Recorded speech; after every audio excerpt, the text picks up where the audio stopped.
কমিটিয়ারা সন্ত্রাস এবং যারা দোষী যারা আসামি তাদের কোনো ধর্ম হয় না। আর বিশেষ করে সন্ত্রাস তৈরি করছে আম পাবলিক নয়, সন্ত্রাস এমনি এমনি মানুষ তৈরি হয় না, সন্ত্রাস তৈরি করে রাজনীতির নেতাকর্মীরা। যতটুকু খবর পেলাম, যতটুকু খবর পেয়েছি আমরা সোশ্যাল মিডিয়ার মাধ্যমে বা আমাদেরও সব মুরিদ মুতাকিদিনরা কাশ্মীরে থাকে তিনাদের মাধ্যম দিয়ে আমরা যেটা খবর পেলাম, সেখানে চেক পোস্ট তুলে নেওয়া হয়েছে। যেই দিন এই হামলাটা আমার ভাইদের উপরে হয়েছে সেই দিন চেক পোস্টে কোনো পুলিশ, কোনো মিলিটারি ছিল না, কোনো র্যাব ছিল না। যেখানে 10 ফুট অন্তর অন্তর একটা করে র্যাব থাকে যে কাশ্মীরে, সেখানে একটাও কোনো র্যাব ছিল না।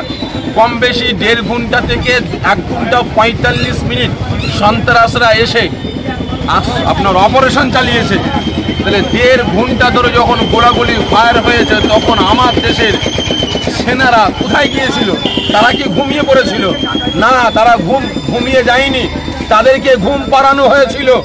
এটা টোটাল পরিকল্পনা করে কাশ্মীরে এই আগুনটা লাগানো হয়েছে।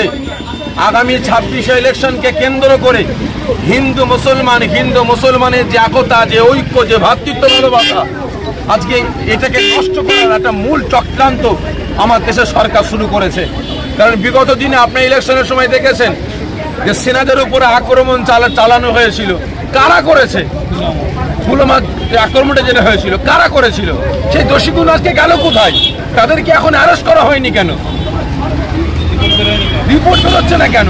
কারা করেছে? কোন দেশের মানুষ করেছে? কোন নাগরিক করেছে? কেন করেছে? কোনো রকম রিপোর্ট এখন আসছে না। এটাও দেখবেন, এটাকেও ধামাচাপা দিয়ে হবে। এটা কারা করেছে এখনো পর্যন্ত বলে আপনার সরকার খুঁজে পায়নি, আজ পাবেও না। কারণ এটা টোটাল সরকার নিজেদের গদি বাঁচাবার স্বার্থে, নিজেদের আপনার স্বার্থ সিদ্ধির জন্য আজকে হিন্দু মুসলমানের দাঙ্গা লাগাবার একটা পরিকল্পনা শুরু করেছে। সেখানে আবার কিছু কিছু গদিবিদিয়ারা এখানে এসে বলছে যে আমাদেরকে কলমা পড়তে বলেছে, আমরা মুসলমান কিনা। সেখানেও আরো মিডিয়াদের খবর যেটা পাচ্ছি আমরা, সেখানে